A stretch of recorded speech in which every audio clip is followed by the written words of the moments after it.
മലയാള സിനിമയുടെ ചരിത്രത്തിൽ പുതിയ അധ്യായം കുറിച്ച് സൂപ്പർ ഹീറോ ചിത്രമായ ലോക ബോക്സ് ഓഫീസിൽ കുതിപ്പ് തുടരുന്നു.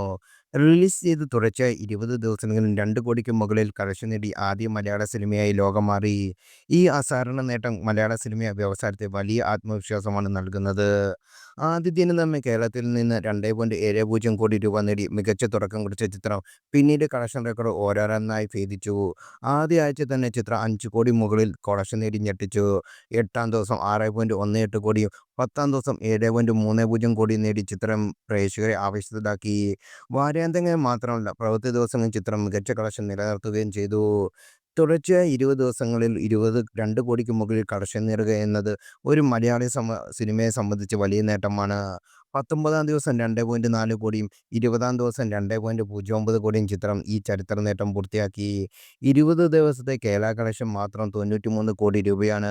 ഈ കണക്കുകൾ ചിത്രത്തിന്റെ ജനപ്രീതിയും പ്രേക്ഷക പിന്തുണയും എത്രത്തോളം ഉണ്ടെന്ന് വ്യക്തമാക്കുകയും ചെയ്തു. മികച്ച തിരക്കഥ, സംവിധാനം, താരങ്ങളുടെ പ്രകടനം, സാങ്കേതിക മികവ് എന്നിവ ലോകയുടെ വിജയത്തിന് പിന്നിലെ പ്രധാന ഘടകങ്ങളായി. സിനിമയുടെ അണിയറ പ്രവർത്തകരുടെ കഠിനാധ്വാനത്തിന്റെ ഫലം കൂടിയാണ് ഈ ചിത്രത്തിന്റെ വലിയ വിജയമെന്ന് പ്രേക്ഷകർ അഭിപ്രായപ്പെടുന്നു. ലോകയുടെ വിജയം മലയാള സിനിമയുടെ വളർച്ചയും സാധ്യതയെക്കുറിച്ചുള്ള പുതിയ പ്രതീക്ഷകളാണ് നൽകുന്നത്. വലിയ ബജറ്റിൽ ഒരുങ്ങുന്ന മലയാള സിനിമകൾക്ക് ഇനി മുതൽ അന്താരാഷ്ട്ര നിലവാരത്തിൽ തന്നെ കളക്ഷൻ നേടാൻ സാധിക്കുന്നു എന്ന സൂചനയാണ് ഇതിൽ നിന്ന് കാണുന്നതും സാധിക്കുന്നതും.